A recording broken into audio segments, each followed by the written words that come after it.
बताएंगे आपको बड़ी खबर। पंचायत निकाय चुनाव पर इस वक्त की बड़ी खबर आपको बता दें। चुनाव स्थगित कराने के लिए सरकार हाईकोर्ट पहुंच चुकी है। 15 अप्रैल तक चुनाव कराना संभव नहीं, सरकार ये बात कह रही है। महाधिवक्ता ने दायर कर दिया है प्रार्थना पत्र दायर कर चुनाव आगे बढ़ाने की मांग सरकार की तरफ से रखी गई है। सरकार का संकेत है दिसंबर तक चुनाव कराना व्यवहारिक है। ओबीसी आयोग की रिपोर्ट को बड़ा कारण बताया गया है, क्योंकि ओबीसी आयोग का कार्यकाल एक तो बढ़ाया गया है क्योंकि 31 मार्च को कार्यकाल खत्म होने वाला था। दूसरा ये कि 400 ऐसे जो क्षेत्र हैं, ग्राम पंचायत हैं, जहां पर ओबीसी के आंकड़े मिसमैच हैं, तो आयोग वहां फिर से जाएगी, फिर से रिपोर्ट तैयार करेगी, तो लगभग इसमें 2 से 1-1.5 महीने 2 महीने लग जाएंगे। और सरकार ने अब हाईकोर्ट को अप्रोच कर दिया है। अपना प्रार्थना पत्र सरकार की तरफ से दाखिल कर दिया गया है और उसमें चुनाव की तारीख को बढ़ाने की मांग रखी गई है। सरकार की तरफ से जो संकेत मिल रहा है कि पंचायत निकाय चुनाव दिसंबर तक हो सकते हैं और दिसंबर में अगर चुनाव हो तो वो व्यवहारिक है, सरकार की तरफ से आया है।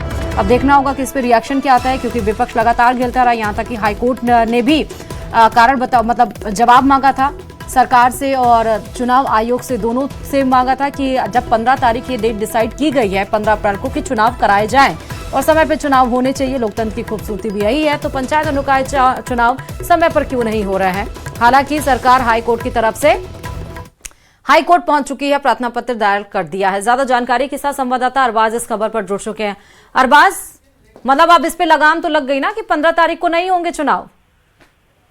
देखिए, 15 तारीख को चुनाव पूरे करवा करके रिपोर्ट पेश करनी थी हाईकोर्ट के अंदर, और वो तमाम प्रक्रिया नहीं होने की स्थिति में पहले से ही सरकार अदालत पहुंच गई। और जैसे कि सूचना हमें मिली है, जो महाधिवक्ता हैं और अतिरिक्त महाधिवक्ता हैं, उनके जरिए जो सूचना राजस्थान हाईकोर्ट को दी गई, उसमें बाकायदा सरकार ने कारण बताए हैं। पूरी डिटेल एक जो है इसके अंदर एप्लीकेशन मूव की गई और उसमें समर्थता जताई गई है 15 अप्रैल तक जो है चुनाव होने की स्थिति के मामले को लेकर के। और इसमें तर्क के साथ में हर महीने की जो है स्थिति से पूरी जानकारी दी गई है कि कैसे कहाँ क्या क्या परेशानी रही और क्यों सरकार ये नहीं करवा पाई है।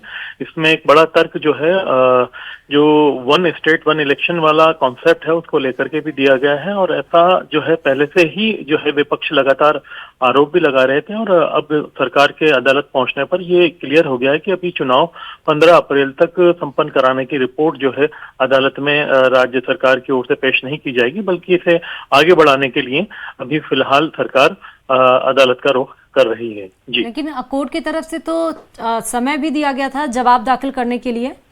अरबाज, देखिए, अब इस पूरे प्रकरण के अंदर अगर देखा जाए तो ये सरकार का अपना नजरिया है, सरकार ने अपनी बात रखी है, लेकिन जिस तरीके से जो है 15 अप्रैल तक चुनाव कराने के बाद में जो है अदालत में जवाब पेश करने के लिए कहा था राजस्थान हाईकोर्ट ने, उस स्थिति में अब इन तमाम तर्कों को अदालत किस तरह से लेती है, 15 अप्रैल को मामले में होने वाली सुनवाई पर ही पता चल पाएगा। हालांकि राज्य का जो निर्वाचन आयोग है, राज्य चुनाव आयोग है, उसने अपनी तैयारियां पूरी की हुई है, बाकी स्थितियां भी पूरी हैं, लेकिन जो ओबीसी रिपोर्ट है कहीं ना कहीं वो बड़ा जो है इसमें रुकावट बन रही है। इसमें एसटी, एससी, ओबीसी और महिलाओं के लिए जो सीट निर्धारण करने की बात की गई थी, उसके बाद ही चुनाव कराने की जो है स्थिति बताई गई है। साथ ही सरकार ने हर महीने की अपनी जो परेशानियां रही, जो मुश्किलें रही चुनाव को संपन्न कराने में, वो भी आप देखिए कि अप्रैल से लेकर के पूरे दिसंबर तक की उन्होंने जानकारी दी है कि कैसे अप्रैल में स्कूल में एडमिशन के कारण जो है व्यवस्था रही शिक्षकों की, इस वजह से नहीं हुए। मई जून में भीषण गर्मी और आपदा प्रबंधन में सरकार व्यस्त रही।